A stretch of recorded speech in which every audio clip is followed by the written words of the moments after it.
I have to admit, I am FOMOing in. The fear of missing out on certain cards and this hobby, it is hitting me hard. We'll talk through it. Stick around. Silence, you furry fool! I've had it with your whining and bumbling.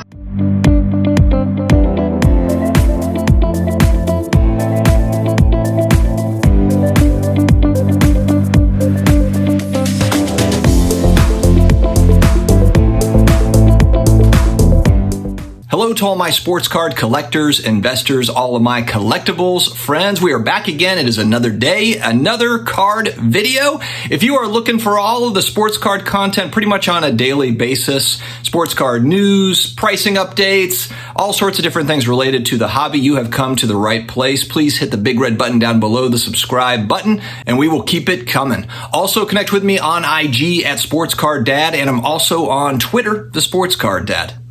Big thanks to channel partner Card Shop Live. There's a giveaway, you guys. Don't miss out. Every other week, $50 for 2 winners will go out. All you have to do is follow the instructions, sign up for the app. I'll put all the details in the comments section. I'll pin it, and also in the video description. Check out Card Shop Live. All right, this is going to be a Rudy for Alpha Investments shoot from the hip type video. I was just having some thoughts, some jumbled thoughts this morning, and I wanted to just kind of talk about it with you all. So just turn the camera on, record, and here we go. I do my best to pay very close attention to what's going on hobby-wise, whether it be at shows. I also pay a close attention to hobby content that's surrounding executives, corporate people that are talking about stuff, whether that be Josh Luber or Ken Golden or whoever within the market, to try to get a gauge on sentiment at all times, trying to figure out what's going on and where we're headed. And the more and more I take this stuff in, I just feel really, really bullish over the long term for sports cards, non-sports cards, really the trading cards hobby as a whole. We talk all the time on the channel about, of course, big financial stuff, macro stuff. There's recession stuff that's looming. There's also just stuff within the industry that's not great that needs to be cleaned up. But all in all, it doesn't feel really like the market is going anywhere at any time soon. It just doesn't feel like that. I listen to guys like Josh Luber talking about, we're not going to be running our company the same way that companies have been running in the sports card world 30 years ago, 10 years ago, even 5 years ago. I believe it. It makes me feel more and more like the interest that came in 2019, 2020, into 2021 and where we are now. I almost feel like it just awakened a sleeping giant. And I'm going to talk more about this as time goes on. Just the period of time I think is really interesting. It's where kind of my age group, when we're looking at 35 to 45-year-old, really primarily males, some females mixed in there as well. But there's definitely midlife crisis, type middle age type stuff where we're all looking back to our childhood. The nostalgic feelings are coming back. And really for me, it started probably in about 2015. I would say that's really, if I think back to, when I really started seeing more and more of the 80s throwback stuff where they're doing 80s remakes and more 90s stuff kind of coming back. 2015 was kind of in my mind, kind of a benchmark where it really kind of moved on from there. And I still think that we have a long way to go in that cycle. I know a lot of people actually had a comment I thought it was a great comment. And essentially what it was saying is when we're talking about this 80s, 90s nostalgia stuff, it's really going to kind of die out with our generation. It's going to die out with the people, exactly what I just said. Maybe the 35 to 50-year-old folks that are all about that 80s, 90s stuff. But then I think about it and it's like, yeah, but then, okay, if it dies out with this generation, then we're looking at what? We've got 20, 30, 40 years of fun ahead. It just seems like there's a lot left there. And after this, it'll be, early 2000s stuff. It'd be, we're excited about this, that, or whatever. So it never ends. Obviously, those next generations, they'll have their own nostalgia and so forth. But the one thing that's interesting, though, with sports cards, trading cards, is you can see it across demographics, across generations. So you can be 80 years old and have card nostalgia, and you can also be 20 years old and be into it, and also my age and have nostalgic for when you were a kid and doing it. So, it's kind of just, it keeps on going. And so, of course, with a lot of cards, they got really overheated over the last couple of years, huge corrections across the board with a lot of different cards. Not all cards. Some cards have done really fine. I mean, we had a Honus Wagner sale going back that at one point was $1,500. And I know that at that that point, there was people saying like, why would some idiot pay $1,500 for a baseball card? You know, when we look back at the Mickey Mantle, that SGC 9.5 that's sitting on auction right now, that's probably going to fetch $10 million plus dollars. You know, some idiot back in the early 90s bought it for $50,000, a raw card, a raw Mickey Mantle card for $50,000. And I'm sure there was a ton of people, granted pre-social media, so no, he wasn't getting hazed on Twitter or on IG or whatever back then, but I'm sure there was plenty of people, and if they did know about it, there were plenty of people probably heckling, and then also if more and more people were aware of it, would have been like, what a moron, paid $50,000 for a baseball card. I can't believe the stupidity. And now here we are. Now, I know what you're probably saying is you've just picked out the most iconic cards in the hobby and used those as examples.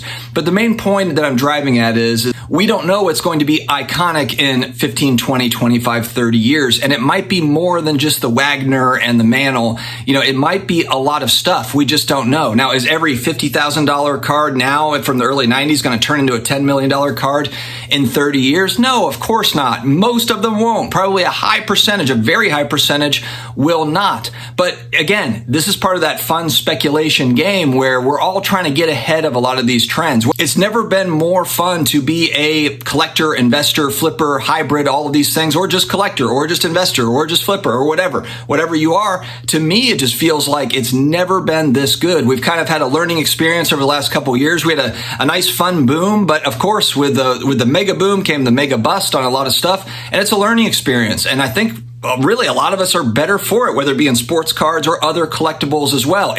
You learn from these things. Probably won't be the last time that there's a big boost in certain prices for certain cards. Some of them warranted, some of them not warranted, whatever. It's just the way that it's probably going to go. I feel lucky that I'm in now because I do feel like, you know, with a lot of the new companies coming in, sure, there's a lot of new companies that do, you know, that make mistakes and, you know, they do dumb things and whatever. And some of them won't make it. Some of them will go out of business.